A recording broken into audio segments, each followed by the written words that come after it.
Hello दोस्तों, कैसे हैं आप सब लोग। आशा करती हूँ आप सब लोग अपने अपने घरों में स्वस्थ होंगे और सकुशल होंगे। जैसा कि आप लोग सब जानते हैं कि मेरे इस यूट्यूब चैनल में मैं आप लोगों के लिए लाती हूँ प्यारी प्यारी प्रेरणादायक कहानियाँ। तो दोस्तों, आज का समय व्यर्थ नहीं करते हैं और शुरू करते हैं आज की कहानी। आज की कहानी का मेरा शीर्षक है परेशानियों से लड़ना सीखो। पर दोस्तों, मैं कहानी शुरू करने से पहले आप लोगों से एक बात कहना चाहती हूँ कि दोस्तों, परेशानियों से कैसे लड़ें, कैसे सीखें? क्या होता है ना दोस्तों कि जब भी हमारे ऊपर कोई भी परेशानी आती है, हम कोई काम शुरू कर रहे हैं, कुछ करना चाहते हैं, आगे बढ़ना चाहते हैं और उस चीज़ में, उस कार्य में अगर हमें परेशानियाँ आ जाती हैं, तो हम क्या करते हैं, हम उस काम को करना ही छोड़ देते हैं। हम सोचते हैं नहीं, नहीं इसमें तो बड़ी दिक्कतें हैं, बड़ी परेशानियाँ, हम ये नहीं करेंगे, हमें नहीं करना है। हमें ज़्यादा परेशानियाँ झेलनी ही नहीं है ना? और उस परेशानी के सामने हम घुटने टेक देते हैं, पर हम ये नहीं सोचते कि ऊपर वाला भी अगर हमारे ऊपर परेशानियाँ डाल रहा है, तो इसका ये मतलब नहीं है। एक तो वो हमारी परीक्षा ले रहा है, दूसरा क्या होता है ना कि जब हमारे ऊपर परेशानियाँ आती हैं ना, तो हमारा दिमाग कई तरह से चलने लगता है। हमें नए-नए सुझाव, नए-नए उपाय हमारे दिमाग में आने लगते हैं और हम उनको अपनाते हैं। अगर हम परेशानियों में डट कर खड़े रहते हैं, ऐसा नहीं कि परेशानी यार हमने छोड़ दिया तो हमें उपाय सूझ रहे हैं, ऐसा नहीं होता है। उस परेशानी से निकलने के लिए हमारा दिमाग हमें तरह-तरह के उपाय सुझाता है और हम परेशानियों अगर हमारे ऊपर परेशानियाँ आती हैं तो हम बहुत मज़बूत हो जाते हैं अंदर से, बहुत मज़बूत बन जाते हैं। हम उन परेशानियों को झेलने की हमारे सभी के अंदर क्षमता होती है, पर क्या होता है ना कि हम इतनी आरामदायक ज़िंदगियाँ जी रहे होते हैं कि हमें परेशानियाँ चाहिए ही नहीं अपनी ज़िंदगी में। तो परेशानियाँ भी हमें कुछ ना कुछ सिखाने के लिए ही आती हैं। हमें अंदर से और मज़बूत बनाने के लिए आती हैं। और ईश्वर हमारी परीक्षा इसीलिए ले रहा होता है कि अगर मैंने इस व्यक्ति के ऊपर ये परेशानी डाली है तो क्या ये इस परेशानी का सामना किस प्रकार करता है। लेकिन वो तो देखते होंगे ऊपर से कि ये व्यक्ति तो अपनी परेशानियों से पीछा छुड़ा के भाग गया, परेशानियों में खड़ा ही नहीं रहा। तो दोस्तों, परेशानी भी ऐसे ही नहीं आती हैं। परेशानियाँ भी हमें कुछ ना कुछ जीवन में सीख ही दे के जाती हैं और हमें हमेशा परेशानियों का दृढ़ता से, डट कर, निडर होकर उनका सामना करना चाहिए। तो चलिए दोस्तों, अब आपका ज़्यादा समय नहीं लेती हूँ और शुरू करती हूँ आज की कहानी। एक समय की बात है। एक शिल्पकार शाम के समय अपने घर की ओर बहुत तेजी से लौट रहा था। तभी रास्ते में उसे एक लकड़ी का बड़ा टुकड़ा मिला। शिल्पकार उस लकड़ी के टुकड़े को अपने घर ले गया।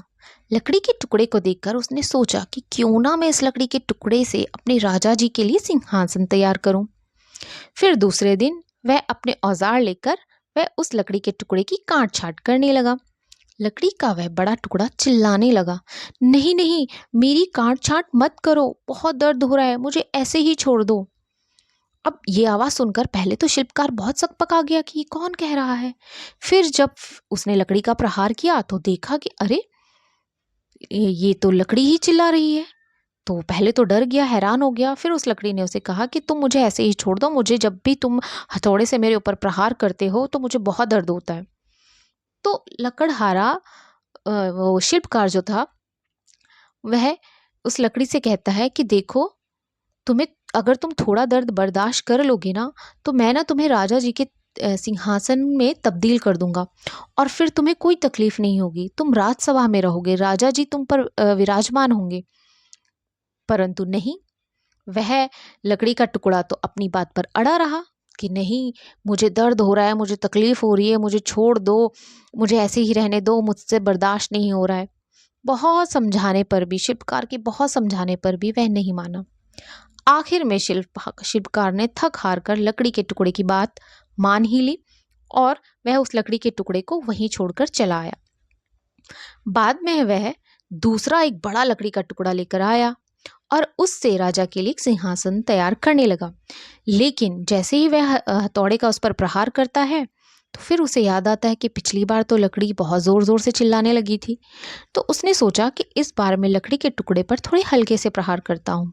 जब उसने हल्के से प्रहार किया तो लकड़ी के टुकड़े ने कोई प्रतिक्रिया नहीं दी।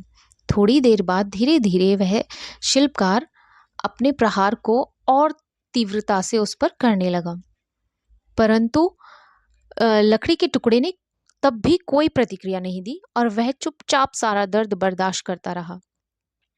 और राजा जी के सिंहासन में ढलने के लिए अपनी पूरी तरह से कोशिश करता रहा। कुछ ही दिनों में राजा का एक सुंदर सा सिंहासन बनकर तैयार हो गया। शिल्पकार बहुत खुश हुआ। अब वह सोचने लगा कि वह जल्दी से राजा जी के पास जाएगा और यह सिंहासन उनको उपहार के तौर पर भेंट करेगा। क्या होता है, अगले दिन शिल्पकार कहीं जा रहा था, तभी उसे राजा अपने हाथी पर बहुत से सैनिकों के साथ आते हुए दिखाई दिए। अब उसकी तो जैसे मनोकामना ही पूरी हो गई हो, क्योंकि अभी अभी उसने सिंहासन तैयार किया था और सामने ही उसे राजा जी दिख गए। अब उसने राजा को नमस्कार किया और बताया कि उसने एक बहुत सुंदर सिंहासन बनाया है। यह बात सुनकर राजा बहुत खुश हुए और शिल्पकार को अगले दिन राज दरबार में सिंहासन लेकर आने को कहा। अब शिल्पकार बहुत खुश, उसे रात भर अच्छे से नींद भी ना आए कि कल तो मुझे अपने राजा जी के लिए जो मैंने सिंहासन तैयार किया है वह मैं राजा जी को भेंट करूंगा। अगले दिन शिल्पकार जल्दी जल्दी सुबह उठा और उठकर तैयार होकर सिंहासन को लेकर राजा के दरबार में उस प्यारे से सुंदर से सिंहासन को लेकर पहुंच गया। राजा ने जब सिंहासन देखा तो आश्चर्यचकित रह गया, क्योंकि बहुत सुंदर था। राजा बहुत खुश हुआ। उसने उस सिंहासन को राजा जी ने उसने उस सिंहासन को ले लिया और शिल्पकार को उपहार के तौर पर मोती, हीरे, सोने के सिक्के ये सब उपहार में भेंट कर दिए। अब शिल्पकार ने राजा के दरबार से जाने की अनुमति मांगी और लौटने लगा।